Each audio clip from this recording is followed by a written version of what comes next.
아멘. 우리 인사합니다. 주님의 은혜입니다. 네, 주님의 은혜입니다. 우리의 삶을 이렇게 돌아보면요, 우리의 삶 속에서 가장 큰 재앙이 뭘까 이렇게 생각해 보면은 가장 큰 재앙은 우리 안에 감사가 사라지는 거예요. 우리 안에 감사가 사라지는 것이 가장 큰 재앙이 아닐까 그런 생각을 해봅니다. 감사를 모르고 늘 불평불만만 하고 산다면 여러분 그것같이 재앙이 없어요. 최고의 찬양은 여러분 감사입니다. 우리가 오늘 감사로 제사 드리는 자가 하나님을 영화롭게 하나니 찬양을 드렸는데 최고의 찬양은 바로 감사입니다. 여러분 만약에 내가 하나님의 자녀가 되지 않았더라면, 내가 하나님의 자녀가 아니었더라면 여러분 한번 그런 생각을 해보세요. 어쩔 뻔했나? 그렇죠? 그래도 우리가 하나님의 자녀가 되어져서 하나님 안에 있으니까 여러 가지 불평, 불만할 요건들이 우리에게 와도 어때요? 예수님 안에서 감사하잖아요. 예수님 때문에 감사할 수 있잖아요. 오늘 2장 10절을 우리가 다 같이 봅니다. 2장 10절 시작. 2장 10절 시작. 이제 내가 그 수치를 그 사랑하는 자의 눈앞에 드러내리니 그를 내 손에서 건져낼 사람이 없으리라. 이스라엘 백성이 계속해서 패역하고 순종하지 않으니까 하나님께서 뭐라고 말씀하시냐면 너희의 수치를 드러내겠다고 말씀하세요. 여러분 하나님이 늘 우리를 이렇게 감싸주시니까, 늘 덮어주시니까 그래도 우리가 이렇게 폼잡고 살 수 있지. 그렇죠? 하나님이 감춰주시고 감싸주시니까 이렇게 살 수 있지. 만약에 하나님이 다 우리의 모습을 여과 없이 다 드러내면, 우리의 수치를 다 드러내면 여기 얼굴 들고 앉아있을 사람이 저를 포함해서 과연 몇 명이나 있을까요? 여러분 우리의 삶의 모든 것을 여과 없이 다 드러낸다면, 그렇죠? 원래 구원이라는 그 말 자체가 덮다라는 데서 기원이 됐어요. 구원은 덮어주는 은혜, 우리의 죄악을 덮어주는, 구원은요 하나님이 우리를 덮어주는 거예요. 우리는 늘 그 은혜 아래 살아요. 그렇기 때문에 우리는 감사할 수 있는 겁니다. 그런데요, 하나님이 계속 말씀하셔도 안 들으면, 오늘 본문 말씀 보면 이스라엘 백성들이 계속 말씀하시는데도 안 들어요. 그럴 때 하나님은 가끔은 그냥 드러내시기도 하세요. 여과 없이. 그래서 오늘 10절에 보면은 하나님이 그들의 수치를 드러내겠다고 말씀하세요. 오늘 이스라엘 백성의 수치를 하나님이 드러내세요. 여러분, 우리의 수치를 드러내면 그것을 당하는 그 사람은, 그 이스라엘은, 그것을 당하는 사람은 물론 아프고 견디기 힘들겠죠. 그렇죠. 우리의 수치를 다 드러내면 얼마나 힘들겠어요. 그런데 놀라운 사실은 우리가 겪어야 할 그 수치를 사실은 예수님이 십자가에서 대신 다 겪으셨다는 거예요. 그래서 우리는 감사할 수밖에 없어요. 그래서 우리는 찬양할 수밖에 없어요. 예수님이 모든 부끄러움을 대신 다 겪으시고 십자가에 우리의 모든 수치를, 우리의 모든 죄를 모두 못 박으셨어요. 그런데 이제 이스라엘의 수치를 드러내시겠다고 말씀하시는데 어떻게 드러내시는지 우리 오늘 말씀을 통해서 우리가 하나하나 한번 보겠습니다. 11절을 봅니다. 11절 다 같이 시작. 내가 그의 모든 희락과 절기와 월삭과 안식일과 모든 명절을 폐하겠고, 모든 절기와 명절을 다 폐하겠대요. 하나님이 이스라엘의 수치를 드러내시는데 모든 절기와 명절 다 폐해버리겠대요. 이 말은 무슨 말이냐면요, 제사가 없어진다는 말이에요. 여러분 이스라엘의 모든 명절과 그리고 절기에 지키는 제사는 다 감사제예요. 중심 주제가 감사제였어요. 인류 최초의 가인과 아벨이 드렸던 제사도 감사제였어요. 그렇죠? 인류가 하나님께 처음 드렸던 제사는 감사제였다고요. 하나님께 감사하며 드렸던 제사였어요. 그런데 그 제사를 다 없애겠다는 거예요. 무슨 말일까요? 그 제사를 다 없애겠다는 말은 너희 속에 감사할 일이 없어질 것이다. 여러분, 얼마나 무서운 일이에요. 우리의 삶 속에 감사할 일들이 다 없어지게 하겠다는 말씀이에요. 우리 마음에, 우리 심령의 재앙은, 가장 큰 재앙은 우리 안에 감사를 잃어버리고 사는 거예요. 이게 가장 큰 재앙이에요. 가끔 이렇게 모임에 이렇게 가 보면요, 사역자들의 모임에 가 보면요, 이야기를 하면은 다 힘든데 내가 문제가 아니고 다 다른 사람이 문제인 거예요. 누가 어떻게 해서 문제고, 뭐 위에서 누가 어떻게 해서 너무 힘들고 사역하기가, 함께하는 사역하는 누구 때문에 문제고, 그러니까 다 내 문제가 아니라 다 외부의 다른 문제들 때문에 내가 힘들다고 생각하면서 이렇게 이야기를 나눠요.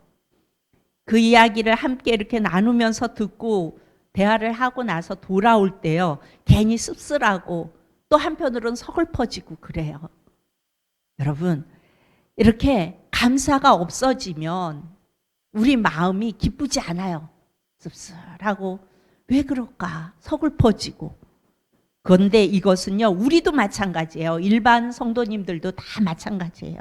심령의 감사가 사라지게 되면요, 작은 일에도 자꾸 남 탓해요. 그렇죠? 아이, 잘하려고 그랬는데 저 사람 때문에 이게 잘 안 됐어. 우리는 열심히 하려고 하는데 어느 누가 이래서 잘 안 됐어. 불평불만을 하면 여러분, 그것은 이미 재앙이 임한 거예요. 하나님이 받으시는 것은요, 감사예요. 그리고 감사의 꽃이 찬양이에요. 그래서 교회 안에 찬양은 참으로 중요해요. 물론 잘할 수 있으면 더 좋겠죠. 우리가 부르는 찬양이 너무 잘해서, 여러분 이렇게 노래 잘하는, 찬양 잘하는 찬양 들으면 막 절로 은혜가 되고 좋잖아요.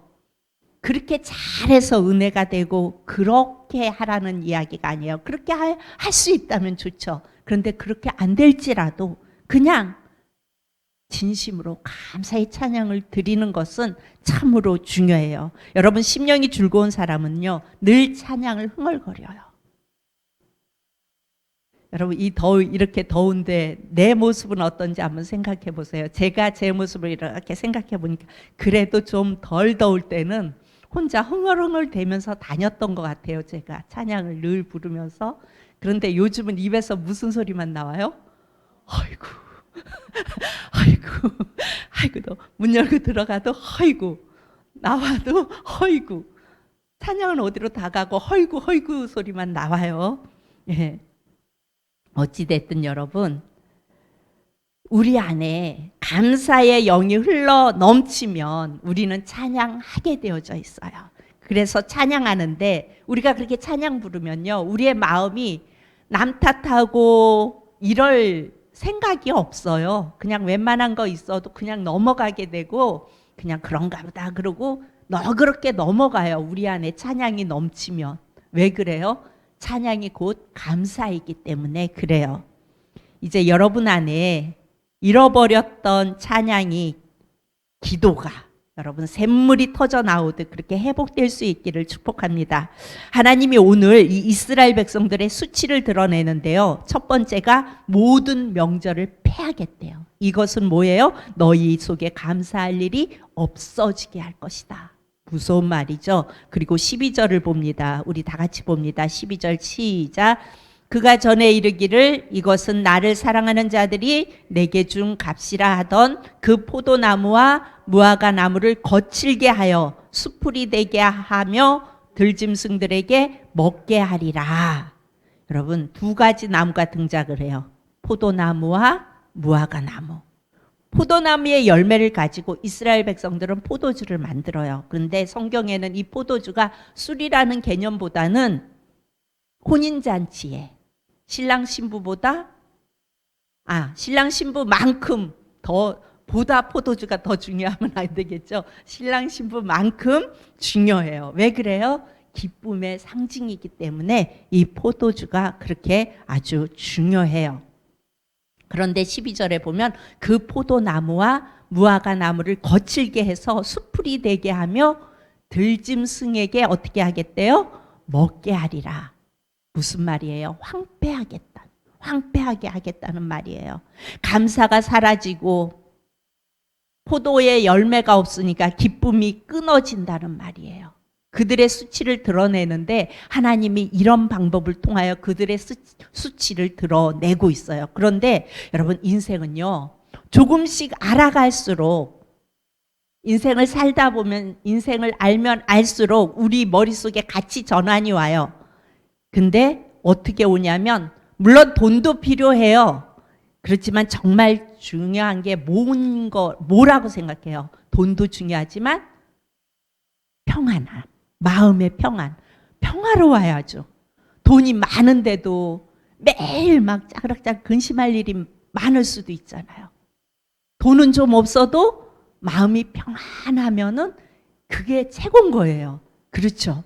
예. 그래서 우리가 인생을 살면 살수록 그래, 마음 평안한 게 최고야, 이런 생각을 하잖아요.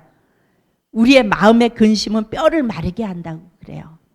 그런데 사람에게 근심을 그러니까 우리에게 이렇게 근심이 되게 하는 가장 무서운 게 뭐냐면요, 여러분, 돈도 아니에요. 돈은 좀 없어도 살아요. 이번 달 좀 없으면 좀 안 쓰면 돼요. 그렇죠? 그리고 또 넘어가면 그 다음 달에 또 생기잖아요. 좀 없어도 상관없어요. 그런데 사람 때문에 겪는 고통은 피를 마르게 하고 뼈를 마르게 해요. 그렇죠? 여러분, 여러분의 삶 속에서 누가 나를 그렇게 제일 힘들게 하나요?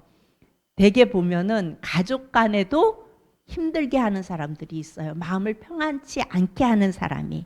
하나님께서 다윗을 훈련하는데 인생 막대기를 들어서 훈련하세요. 사람을 들어서 훈련하세요. 사울을 들어서 훈련하세요. 하나님께서 나는 어떤 인생 막대기를 들어서 나를 훈련하고 계실까? 한번 생각해 보세요. 하나님은 훈련하실 때 사람을 들어서 훈련하세요.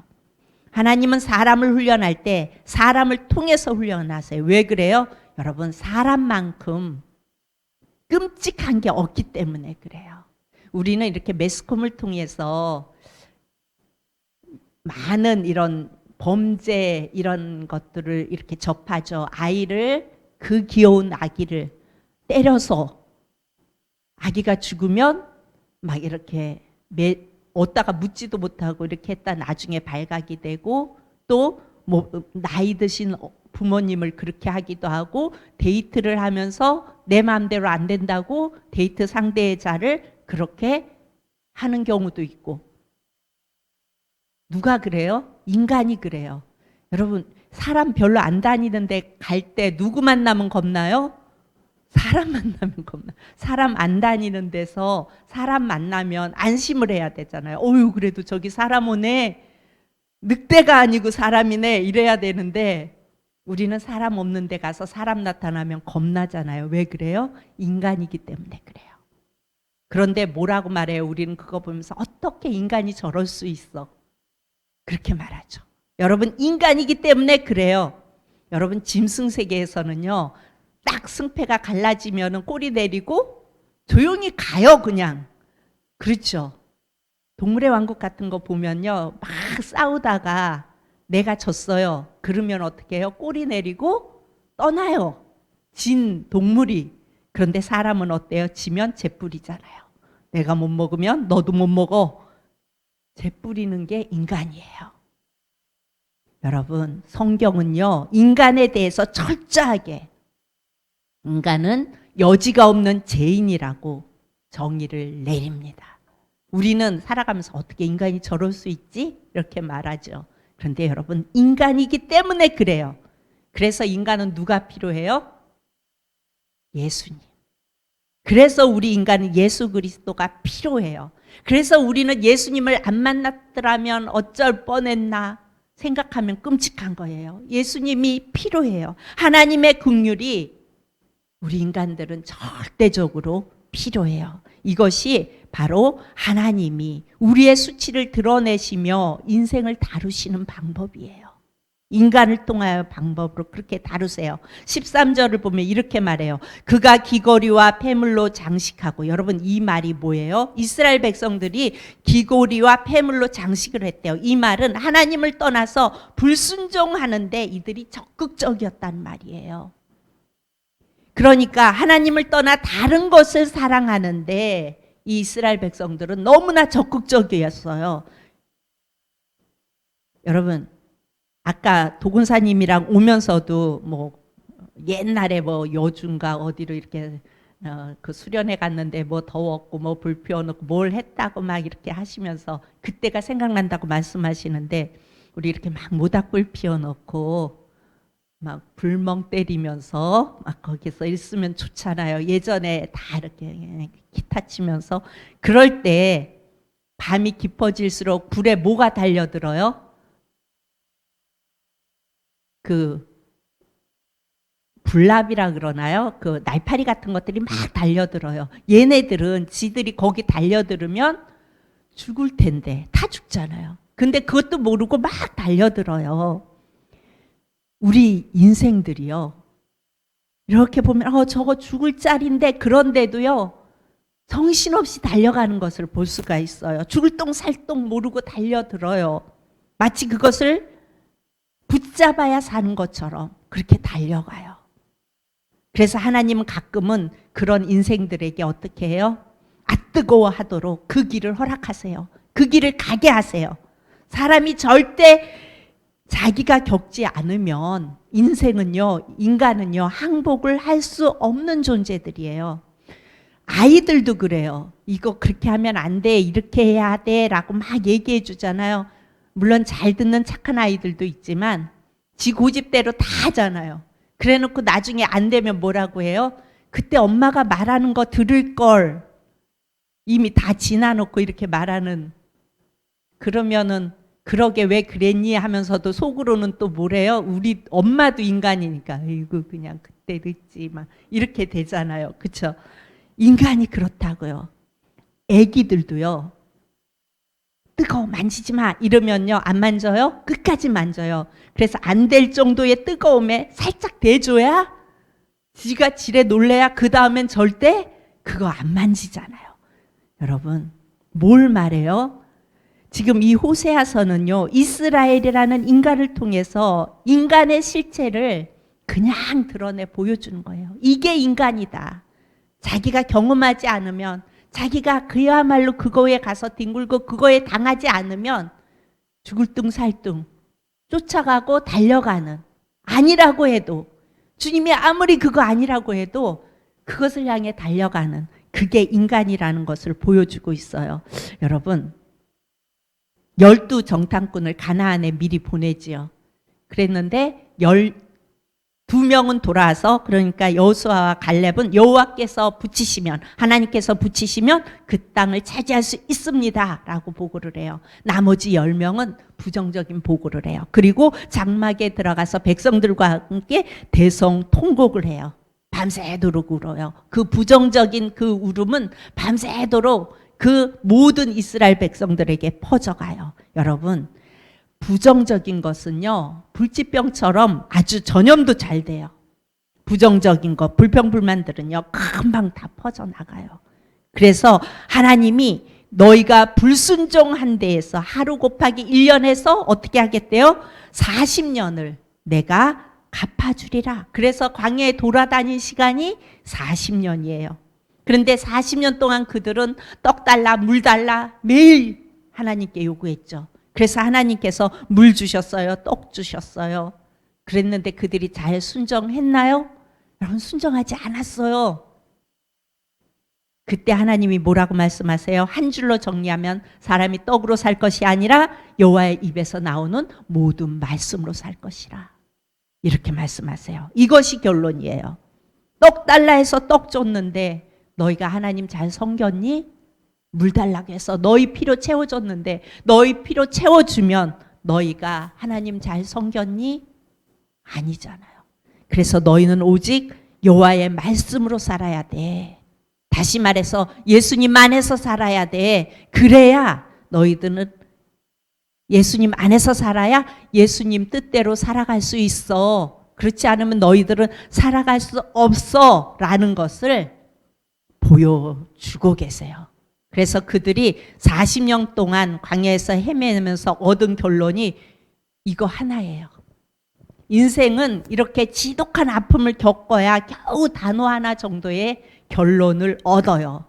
여러분, 참 사람만큼 더디 잘하는 것도 없고 더디 배우는 것도 없어요. 오늘 14절에 보면 이렇게 말해요. 그러므로 보라, 내가 그를 타일러 거친 들로 데리고 가서 말로 위로하고, 내가 그를 타일러 그랬는데 원문의 뉘앙스를 정확히 하면 내가 너를 꼬셔서, 그러니까 하나님이 이스라엘 공동체를 꼬셔서 거친 들로 데리고 간대요. 왜 거친 들로 데리고 가요? 갑자기 인생의 폭우가 어디서 와요? 거친 들에서, 광야에서. 그러니까 이스라엘 공동체들을 글로 끌고 가서 그들에게 폭풍우를 보내는 거예요. 이것이 하나님이 우리를 꼬드겨서 거친 들로 데려가는 시간이에요. 왜 그래요? 자꾸 딴 길로 가려고 하니까. 예수님 안에서 살아가지 않으려고 하니까. 딴 걸 보면 더 좋아 보이니까. 여러분, 예수님 믿으면서도 다른 것을 향하여 달려가는 사람들이 많잖아요. 그게 전부인 양. 하나님은요, 인생길에 한 번쯤은 그런 영역들을 우리에게 꼭 두세요. 인생은요, 그 폭풍우가 몰아치는 시간이 나에게 진짜 중요한 것이 무엇인가를 구분하는 시간이 되어진다고요.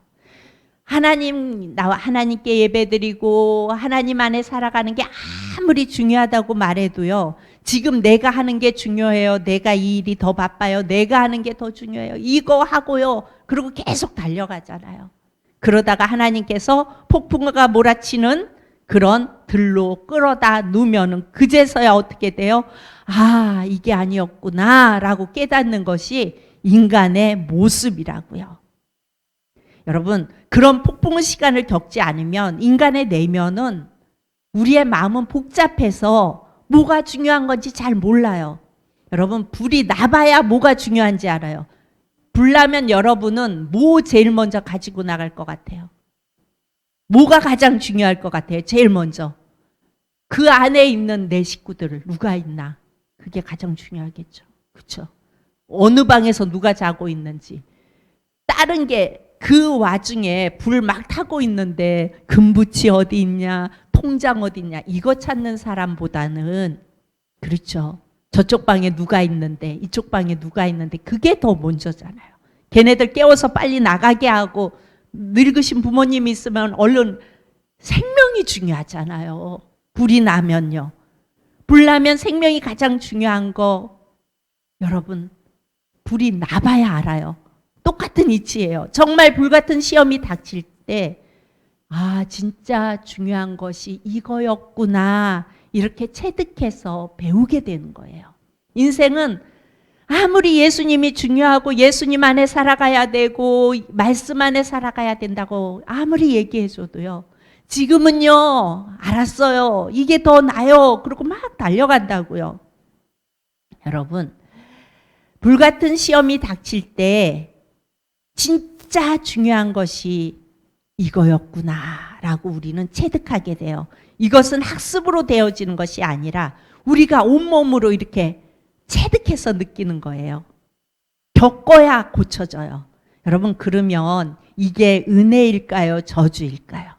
겪어야 고쳐지는데 이게 은혜일까요? 저주일까요?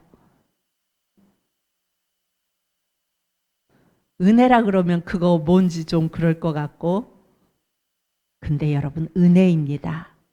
여러분, 여기에서요, 그냥 배워서 아는 사람은요, 여러분 겪고, 여러분이 그런 폭풍우를 겪고 나서 그것이 은혜입니까? 저주입니까? 그러면은 그냥 배운 사람은 은혜이겠지요. 그냥 이렇게 말해요.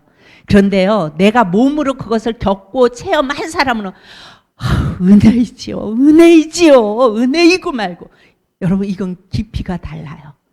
그냥 배운 사람하고 체득해서 내가 아는 사람하고 내가 막 달려가다가 그게 아님을 알고 하나님이 그야말로 꼬드겨서 들판에 던져놔서 그 폭풍에 시달리다가 아 이거 아니었구나 하고 알고 돌아온 사람은요 은혜이지요. 은혜이지요. 그 느낌이 깊이가 다르다고요. 여러분도 그 깊이가 다르게 고백할 수 있기를 바라요. 은혜이지요. 은혜이지요. 여러분 15절을 봅니다. 거기서 비로소 그의 포도원을 그에게 주고 여러분 거친들로 데리고 가서 말로 위로하고 거기서 그 폭풍우가 올 때 그곳에 있게 한 다음에 거기서 비로소 그의 포도원을 그에게 주었대요. 무슨 말이에요? 포도원은 포도가 나오고 포도주는 기쁨이고요. 다시 그 폭풍우가 오고 아 이게 은혜구나라는 것을 알았을 때 그 기쁨을 되돌려 준다는 말씀이에요. 포도원을 되돌려 준다는 말씀이에요. 기쁨을 되돌려 주고 그리고 아골골짜기로 소망의 문을 삼아 주리니 여러분 아골골짜기가 어떤 거예요? 이스라엘 공동체가 여리고성을 공격하죠. 그리고 하나님의 은혜로 이겼어요. 그리고 막 많은 전쟁에서 이긴 물품들도 많이 가지고 왔어요. 그랬는데 그 다음에 이제 그야말로 막 신나서 여리고성의 10분의 1밖에 안 되는 아이성도 이거는 별것도 아니지 뭐 그리고 쳐들어갔어요. 그랬는데 어떻게 됐어요? 대패했어요. 왜 대패했을까? 고민하는데 나중에 알았어요. 그 한 공동체의 아간이라는 그 수장이 그 물품을 욕심이 나서 그것을 장막 아래에다 감추었어요. 근데 그게 발각이 되죠. 장막은 뭐예요? 한 공동체를 말해요. 근데 그것이 발각이 돼요. 결국 들통이 나서 그 아간과 그 공동체가 돌무더기가 되죠. 그게 아골골짜기, 괴로움. 아골골짜기, 괴로움이라는 의미예요. 그 아골골짜기가 돼요. 그런데 그 아골골짜기가 오늘 말씀에 소망의 문이 되게 하신대요. 하나님은 왜 이스라엘 공동체에게 이런 형벌을 주실까요? 그 궁극적인 목적은 바로 소망 때문이에요. 왜 이스라엘 백성들을 이렇게 계속해서 힘들게 하실까요? 바로 소망 때문이에요. 이 백성이 다시는 악한 길에 들어서지 않도록 그들을 바로 세워서 은총으로 나가게 하기 위해서 아골골짜기를 하나님은 소망의 문으로 삼는 거예요. 여러분 15절 하반절에 보면 이렇게 말씀하세요. 그가 거기서 응대하기를 어렸을 때에 애굽 땅에서 올라오던 날과 같이 하리라. 여러분 애굽 땅에서 올라오던 날, 애굽 땅에서 나올 때 유월절 밤을 지나죠. 그렇죠. 그들이 유월절 밤을 통과해요. 그리고 유월절 그 칠흑 같은 밤을 칠흑 같은 밤은 누구의 죽음이 전제돼요? 어린 양의 죽음이 전제된 밤이었어요. 그런데 그들이 어린 양의 죽음이 전제된 그 밤을 통과해서 나오죠. 여러분, 우리에게 임하는 저주 같은 슬픔도 그것이 절망과 저주로 정결되어지는 법은 없어요. 여러분, 우리의 삶 속에 언제나 힘들고 어렵고 고난이 오고 힘든 가운데서도 그 다음엔 우리 하나님께서 소망의 문을 준비해 두고 계십니다. 여러분 지금 우리의 삶이 칠흑 같은 어둠을 지나고 있다 할지라도 여러분 이게 끝이 아님을 여러분 믿으시기 바랍니다. 하나님이 우리 인생 속에 고통을 두실 때는요 거기에 또한 소망의 문을 감추어 놓으셨다는 사실을 오늘 말씀을 통하여 우리에게 말씀해 주고 계십니다. 우리는요 원칙대로라면 그렇죠. 원칙대로라면 아골골짜기 돌무덤 속에 갇힐 저주의 대상일 수밖에 없었어요. 우리의 모습은. 그렇죠. 애굽에서 나오던 날과 같이 하리라. 이 의미는 뭐예요? 어린 양의 죽음으로 우리에게 새로운 십자가의 소망을 주신다는 것을 미리 말씀하고 계시는 거예요. 그리스도로 인하여 이김을 주시는 하나님은 늘 우리를 볼 때 우리는 오라 나는 공고한 자로다. 그러나 우리는 늘 열심히 주님을 잘 따라가려고 하지만 잘 안 될 때도 많잖아요. 그래서 오라 나는 공고한 자로다. 그런데 우리 하나님께서는 여기에 반전을 주세요. 우리 주 예수 그리스도로 인하여 이김을 주시는 하나님께 감사하리로다. 오라 나는 공고한 자로다. 그러나 우리 주 예수 그리스도로 인하여 이김을 주시는 하나님께 감사하리로다. 그래서 우리는 감사할 수밖에 없는 거예요. 그래서 우리는 찬양할 수밖에 없는 거예요. 여러분, 아골골짜기 같은 나의 모습이에요. 우리의 모습은 아골골짜기 같은 모습이지만 소망의 문이 되시는 예수님께 소망을 둘 때 우리에게는요 희망이 있고 주님의 위로의 손길을 느끼며 우리가 살아갈 수 있는 것입니다. 아멘. 여러분, 고난 중에 예수님의 위로를 믿으면 얼마든지 견딘다. 어디서 많이 들어본 소리죠? 어디서 들어봤죠? 어디서 들어봤죠? 우리 주일날 우리의 마지막 외침이잖아요. 그렇죠? 고난 중에 예수님의 위로를 믿으면 어떻게 돼요? 얼마든지 우리는 견딜 수 있어요. 왜요? 소망의 문이 있으니까. 예수 그리스도가 있으니까. 지금 이 이스라엘 백성들을 하나님께서 하나님의 뜻대로 살지 않는 이들을 수치를 드러내셔서 들로 끌어가셔서 그들에게 감사할 것이 없게 하시고 기쁨이 사라지게 하시고, 그렇지만 아골골짜기 같은 그들의 모습에 우리 하나님께서는 소망의 문을 준비해 두시고 그들로 하여금 다시금 일어설 수 있게 하시는 하나님의 은총을 오늘 말씀을 통하여 우리에게 말씀해 주고 계십니다. 이 말씀은 또한 오늘 우리에게도 말씀해 주고 계시는 말씀입니다. 그러기에 우리는 혹 고난 중에 있더라도 예수님의 그 위로를 믿기에, 소망의 문이 감추어져 있음을 알기에 얼마든지 견디며 찬송하며 나아갈 수 있는 저와 여러분이 될 수 있기를 축복합니다. 기도합니다. 참 좋으신 아버지 하나님, 은혜를 감사합니다. 주님, 우리는 아골골짝 같은 아버지 하나님 모습입니다. 그럼에도 불구하고 아골골짜기 같은 우리에게 소망의 문으로 삼아 주신다는 주님의 그 말씀을 붙들고 위로를 받습니다. 살아계신 주님, 우리가 그렇게 주님의 위로를 받으며 어떠한 상황 속에서도 넉넉히 견디며 살아계신 주님으로 인하여 기뻐하며 찬양하는 우리의 모습이 되어질 수 있도록 사랑의 하나님 함께하여 주옵소서. 감사드리며 예수님 이름으로 기도합니다. 아멘. 찬송가